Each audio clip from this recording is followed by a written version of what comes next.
This is Pulse of Africa, the face of Ethiopia, the voice of Africa.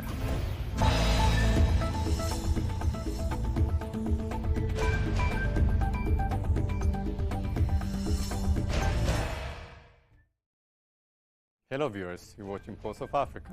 I'm Frau Namak for the main news. First, our top stories for today. Namibia eyes $1.7 billion boost for green hydrogen projects.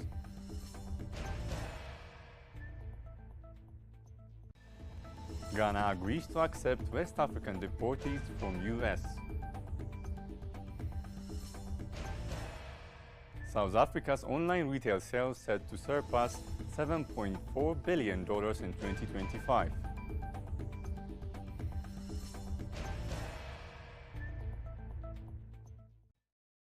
Now, the news in detail.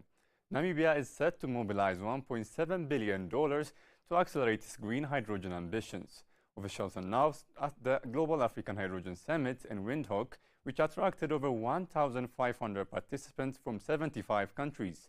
Green Hydrogen Commissioner James Minyupe said the country is moving from planning to implementation with projects such as the Daures ammonia sulfate plant, hydrogen refueling stations, and zero-emission green iron production. Deputy Prime Minister Nantangwe Itete called for translating speech into tangible results, stressing jobs, training, and empowerment. Namibia also plans to establish the African Sustainable Industrialization Institute in Windhoek to drive policy, finance, and knowledge sharing across the continent.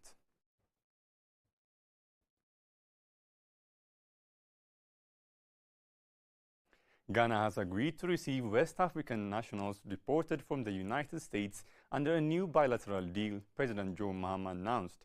14 migrants, including Nigerians and a Gambian, have already arrived, with Ghana facilitating their return home under ECOWAS's Free Movement Protocol.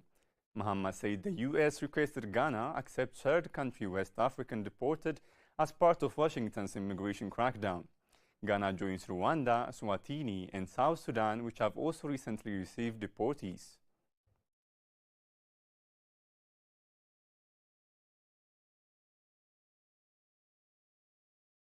Suspected Ebola cases in Congo's Kasai province have more than doubled in a week, rising from 28 to 68, with 16 deaths reported, African CDC said on Thursday. The outbreak, Congo's first in 3 years and Kasai's first in over a decade, has spread from 2 to 4 districts. Authorities and World Health Organization teams are racing to contain the outbreak by strengthening surveillance, treatment, and infection control. Local movements have been restricted and checkpoints set up to Chikapa, the provincial capital, despite challenges posed by a remote location and ongoing conflict in the eastern Congo. Officials report at least one patient showing sign of recovery.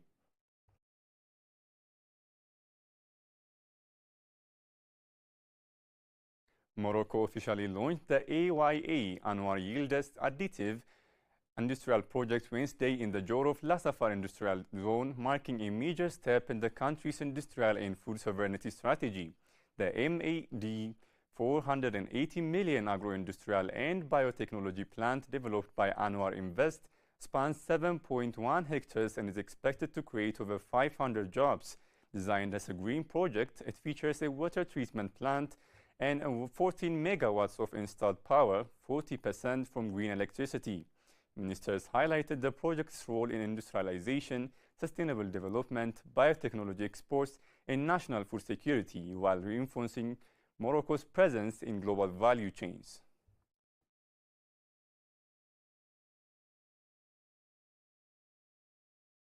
In other news, Prime Minister Mark Carney on Thursday announced the first 5 projects to undergo fast-track approvals through Canada's new major project office, with a combined investment value exceeding $43 billion.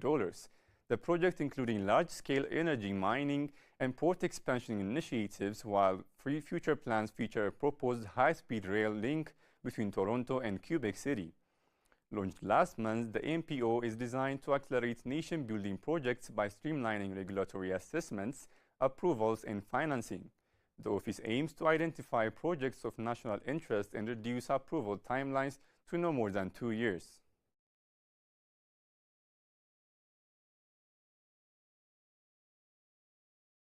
Former Brazilian President Jair Bolsonaro was sentenced to 27 years and 3 months in a prison after a Supreme Court panel convicted him of attempting a coup.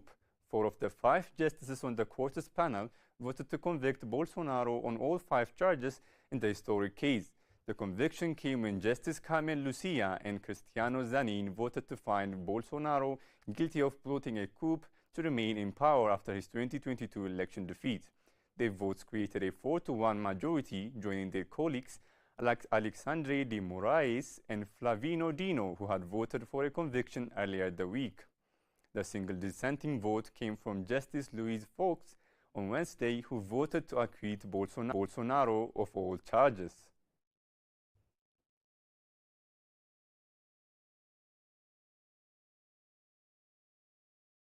The story of resurgent Ethiopia and burgeoning Africa is here, only on the Pulse of Africa channel.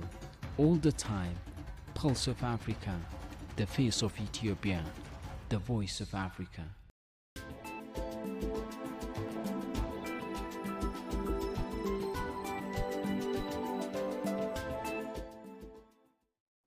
Now to business news. South Africa's online retail turnover is projected to exceed 130 billion rands or $7.42 billion this year, reaching 10% of total retail sales, according to a study released Thursday by Worldwide Works with MasterCard, Peach Payment, and Ask Africa. The sector grew 35% in 2024 to about 96 billion rand or 8% of all retail trade. Growth is led by on-demand grocery platforms from Shoprite, Pick n Pay, and Woolworths, while fashion retailers are boosting digital sales through improved platforms and customer experiences.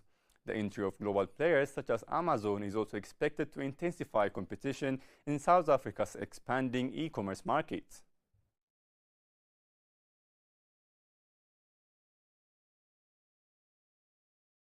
The African Export-Import Bank, African Bank, has launched the African Trade and Distribution Company with a $1 billion pledge to expand trade, processing, and logistics of value-added goods across Africa. Unveiled Wednesday at the Intra-African Trade Fair in Algiers, ATDC is a joint initiative of African Bank, Arise Integrated Industrial Platform, Equitaine DMCC, and the AFCFTA Secretariat. African Bank President Professor Benedict Orama said the initiatives aim to reduce Africa's resilience on raw commodity exports by building integrated value chains. Its flagship subsidiary, ATDC Minerals, announced $3 billion in deals, including oil lifting agreements with Nigeria's NNPC and Roxane Nigeria. Partnerships were also signed to supply feedstock to industrial zones, establishing digital logistic hubs at key ports, and set up national ATDCs in Zimbabwe and Nigeria.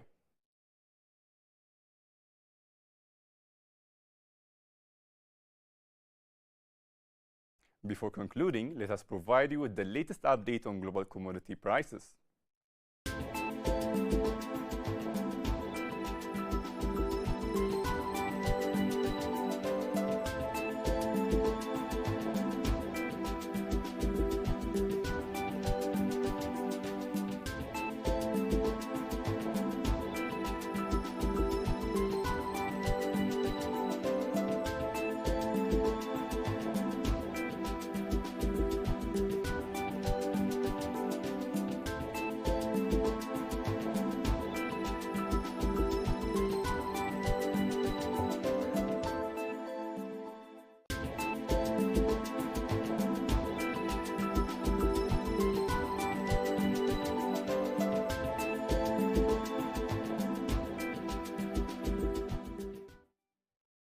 Now to weather updates.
That's all for today, and thank you for watching Pulse of Africa.